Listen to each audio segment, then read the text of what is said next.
Você já reparou como é fácil começar empolgado e difícil continuar? No primeiro dia da academia você vai animado. Nos primeiros dias de estudo você até se sente inteligente, mas 2 semanas depois, o mesmo plano que te empolgava começa a parecer pesado, sem graça. E você se pergunta, por que eu simplesmente não consigo manter o ritmo? Por que eu não consigo manter o foco? A boa notícia é que isso não significa que você não consegue. A má notícia é que isso é o seu cérebro funcionando exatamente como foi projetado. E hoje eu quero te explicar o que acontece biologicamente no seu cérebro quando você começa algo novo e por que essa empolgação inicial desaparece tão rápido. E mais importante, o que fazer para não se perder na empolgação e finalmente construir consistência. Toda vez que você começa algo novo, o seu cérebro libera uma quantidade alta de dopamina, o neurotransmissor associado à motivação e à expectativa de recompensa. Mas tem um detalhe importante: a dopamina não é o prazer em si, é o desejo de alcançá-lo. É por isso que quando você começa um projeto, sente aquela energia boa, aquela sensação de agora vai. Seu cérebro está inundado de dopamina, antecipando o prazer do resultado. Esse pico vem do sistema mesolímbico dopaminérgico, principalmente do núcleo accumbens, a região que avalia recompensas futuras e impulsiona para a ação. Só que o cérebro se adapta rápido. Esse fenômeno ele é chamado de habituação dopaminérgica. Depois de alguns dias, o mesmo comportamento já não libera a mesma quantidade de dopamina e a sensação de novidade vai desaparecendo. O que era antes empolgante vira rotina. E é nesse ponto que a maioria das pessoas desiste. Não porque falhou, mas porque confundiu a motivação com consistência. Do ponto de vista evolutivo, buscar novidade era vantajoso. Os nossos ancestrais, eles precisavam explorar novos territórios, encontrar novas fontes de alimento, testar novos caminhos. Então o cérebro desenvolveu um mecanismo de recompensa para o novo. O problema é que esse mesmo mecanismo hoje te faz querer mudar de estímulo o tempo todo. Trocar de dieta, trocar de método de estudo, trocar de objetivo. Não é preguiça. É o seu sistema de recompensa buscando novidade. Várias pesquisas em neurociências mostram que à medida que uma tarefa ou estímulo deixa de ser novidade e se torna previsível ou familiar, a resposta neural em regiões como o córtex órbito-frontal tende a diminuir, sugerindo que o cérebro já sabe o que vai acontecer.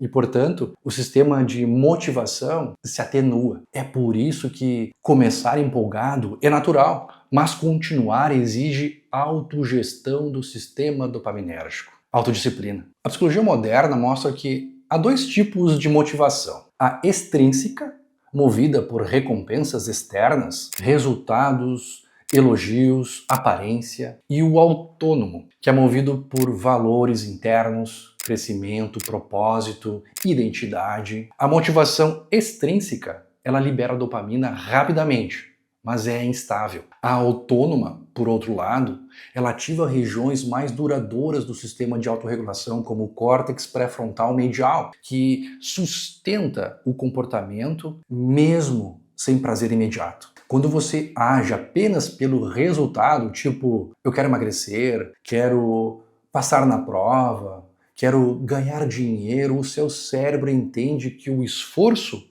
é um meio para alcançar uma recompensa externa. Enquanto essa recompensa parece próxima, o sistema de dopamina te impulsiona. Mas quando ela demora, a motivação cai, porque o cérebro deixa de ver sentido naquele esforço. Agora, quando você conecta a ação a algo interno, como quero cuidar do meu corpo, quero evoluir intelectualmente, quero me tornar uma pessoa disciplinada, o cérebro interpreta o comportamento como parte de quem você é, não apenas um meio para algo. E isso muda a base neural da motivação. O controle passa do circuito de recompensa imediata para áreas de autorregulação e identidade, como o córtex pré-frontal medial. É aqui que nasce a autonomia neural, quando o seu cérebro aprende a sustentar o comportamento mesmo sem um impulso da empolgação. A ação deixa de depender da dopamina e passa a ser guiada por circuitos ligados à motivação autônoma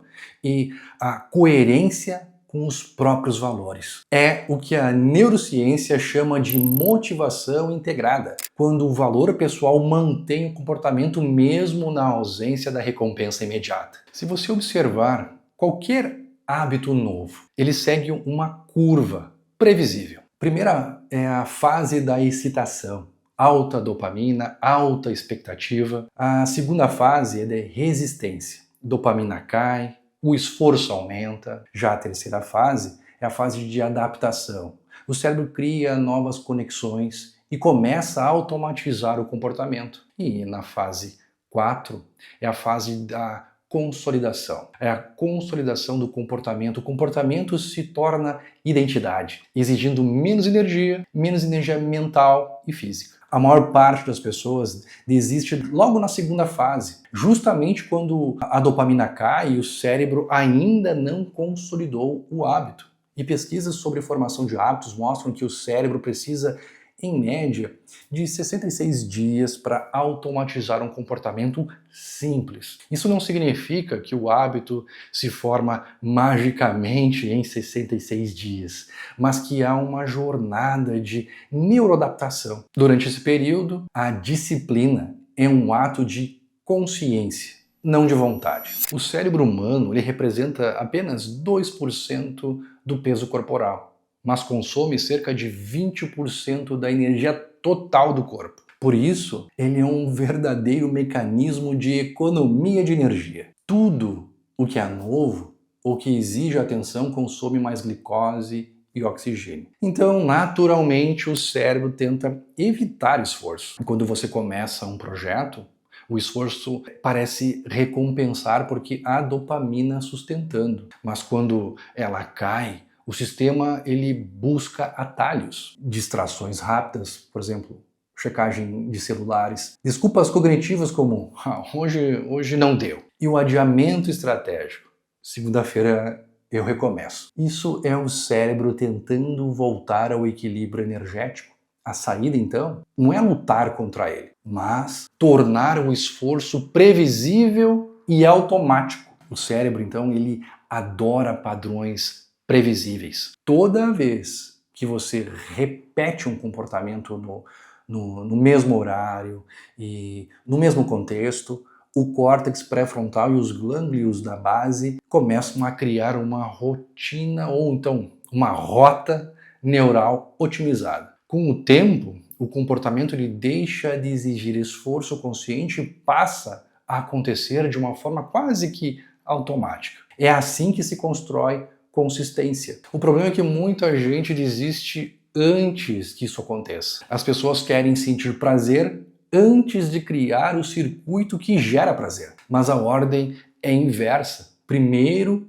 vem um esforço, depois o prazer. Quando você entende isso, deixa de buscar motivação e passa a construir sistemas automáticos de ação. A neurociência comportamental mostra algumas estratégias práticas que realmente funcionam. Primeira, reduzir a distância da recompensa. Divida tarefas que são grandes, extensas e complexas em partes menores. Cada microconclusão libera dopamina e mantém o circuito sempre ativo. Segundo, aumentar o significado emocional. Antes de agir, lembre-se do porquê da ação. Conectar a emoção à tarefa ativa o sistema mesolímbico de forma saudável. 3. Automatizar o início. O cérebro precisa de energia para começar, não para continuar uma tarefa. Criar rituais fixos diminui o atrito inicial. 4.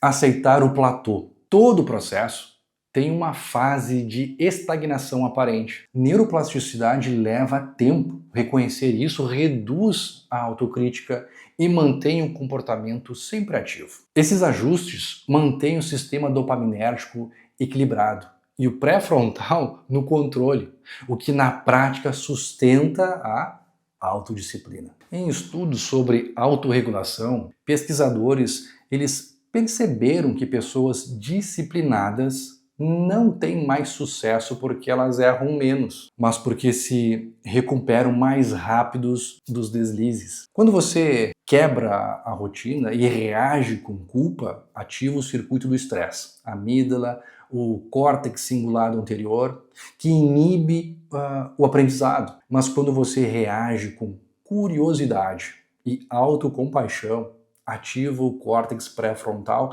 dorsolateral. É região associada aí à aprendizagem e o planejamento. Ou seja, você literalmente ensina o cérebro a se reerguer mais rápido. Disciplina não é nunca cair, é cair e continuar ensinando o cérebro a seguir no mesmo caminho. Com o tempo, o cérebro aprende não apenas o que fazer, mas como se sentir em relação a isso. O que antes era esforço, passa a ser natural. E o que antes era um incômodo, passa a gerar prazer. Isso é a neuroplasticidade emocional. O cérebro, ele associa bem-estar a comportamentos consistentes. Por isso, pessoas disciplinadas não são frias ou robóticas, são emocionalmente treinadas. Elas aprendem a gostar da previsibilidade, a sentir satisfação no processo e não só no resultado.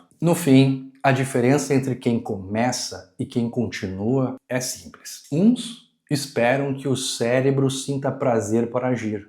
Outros agem até o cérebro aprender a sentir prazer no processo. A empolgação é química. A consistência é um treinamento neural. E toda vez que você resiste à tentação de desistir, você literalmente reestrutura o seu cérebro, criando conexões que te tornam mais resiliente, focado e coerente com o que realmente importa. Se esse vídeo te ajudou a entender por que a sua empolgação acaba e o que realmente sustenta a disciplina, compartilha com alguém que vive se culpando por não conseguir manter o foco. E se quiser continuar entendendo como o cérebro e o comportamento se relacionam, se inscreve aqui no canal, porque nos próximos vídeos eu vou te mostrar como transformar o conhecimento em consistência. Muito obrigado por ter acompanhado até aqui e até o próximo. Até logo, tchau.